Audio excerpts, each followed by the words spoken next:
Hey, welcome everyone to a review of the budget-friendly Sony WH-CH510 headphones, which I'll just call the 510 for the rest of this video. If you want to see the written version of this review, you can find a link to my website in the video description.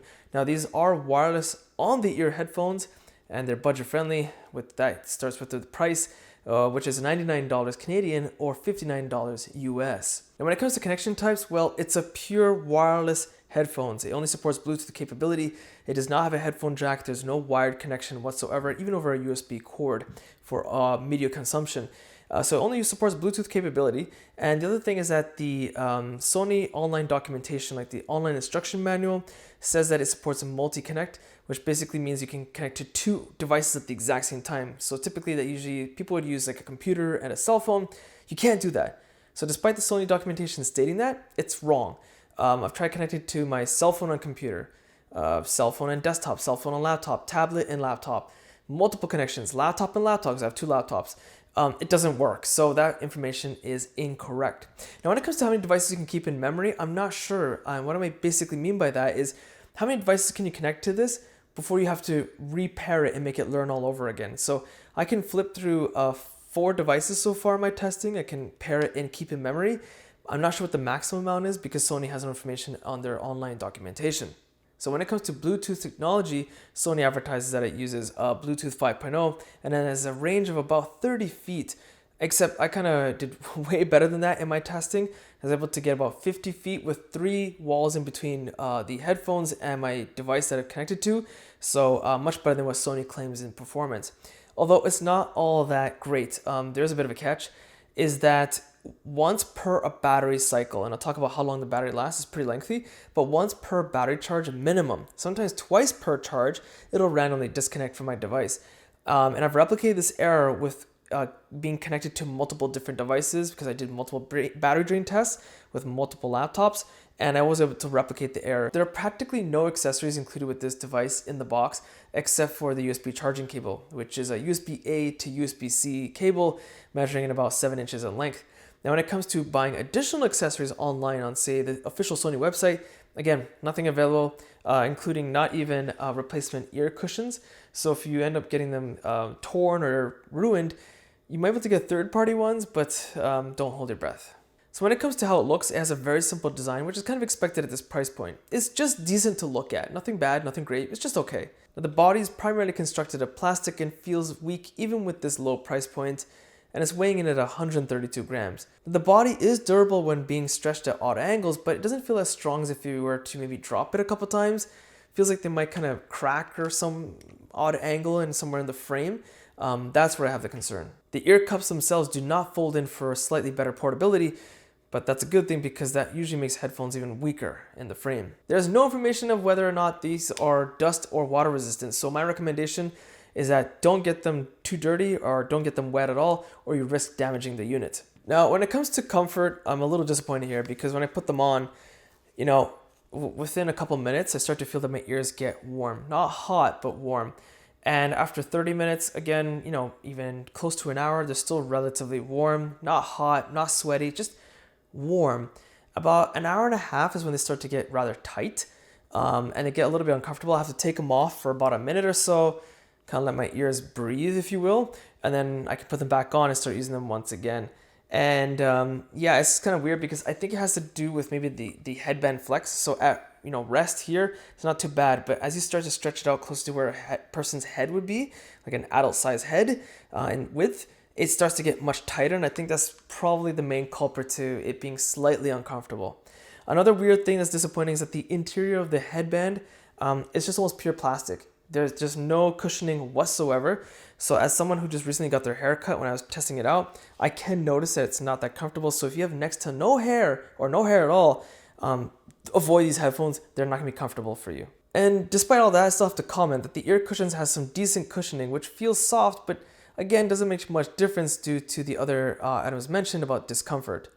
The headband has decent extension length and extends in notches, and the ear cups also have decent rotation as they can rotate up, down, left, and right. Now, when it comes to placing them around my neck, it's actually quite comfortable. I can turn my head left and right, no problem. Even look down, relatively easy, and my chin doesn't really rub against them.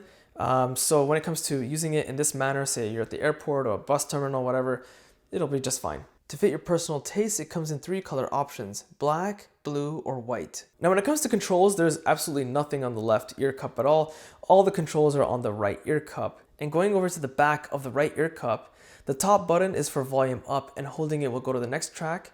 The bottom button, of course, was volume down, but holding it will go to the previous track. The middle button is where a majority of the controls are. Pressing and holding it will power it on or power it off. It's also used for Bluetooth pairing mode. Simply tapping it will play your pause music or answer or hang up a call. While connected to your Android device or iOS device, whatever smart assistant you have as your default, so in my testing, I use Google Assistant, double tapping the middle button will activate your voice assistant. In my testing, it works not bad, it's pretty good. There's no passive play pause on these headphones, which basically means that while you're listening to media, it'll play. The second you take your headphones off, it'll automatically pause the content. When you put them back on, it'll automatically resume. It's not expected at this price point, but just in case you are wondering, no, it is not available. Another thing that shouldn't be surprising at this price point is that there's no ANC, active noise canceling. But when it comes to passive noise canceling, it's almost non-existent. Despite these being on-the-ear headphones with some okay amount of cushioning, you can still pretty much hear almost all your surroundings around you. But again, at this price point, shouldn't be surprising. The one thing I noticed online is that there's some complaints here and there is about side tone, which basically means that when you're on, have the headphones on and you're on a phone call, side tone will activate, which basically means you can hear your own voice and your surroundings. It's to give you an idea of how loud you are or your surroundings, and is it going to disturb other people on your phone call? Okay, it does that on phone calls, as it should. That's fine. A lot of headphones do that. Some people complain that when not on a phone call and just listening to music, and they just happen to be mumbling to themselves or talking, out loud, side tone will automatically activate, thinking that the person's on a phone call. Now I've tested this on multiple devices, and I cannot replicate this issue once. So it seems to be really randomized. I think this is a very rare occurrence, and the people who do mention that side tone activates randomly, they mention it's extremely rare. Now when it comes to the battery, as I mentioned earlier, it's pretty good considering its price point. Sony advertises 35 hours of usage. However, in my testing, I always average about 45 hours, which is great. And that's through multiple battery drain testing. Now when it comes to recharge time, Sony documentation claims it takes 4.5 hours. That's a long time. And that's fairly accurate. That's what I averaged when I try to recharge it myself. And you might think that's kind of a bummer, but don't forget that the trade-off is that you're getting an amazing battery. So even if you charge it for about an hour, you're getting almost 10 hours of usage back. The one thing to keep in mind is that you cannot use the headphones while they're charging. While they're charging, they will automatically shut off, and that's just the way they're designed. The USB-C port is located on the bottom right of the ear cup. And of course, you do not get a charging adapter included in the box. Sony expects you to plug it in directly to your computer or use your maybe cell phone power adapter. So what I'm gonna do now is a microphone test in a quiet environment, then replicating a noisy cafe environment with my camera microphone and these headphones to kind of show you, does it isolate background noise, yes or no, and then as well as a wind test.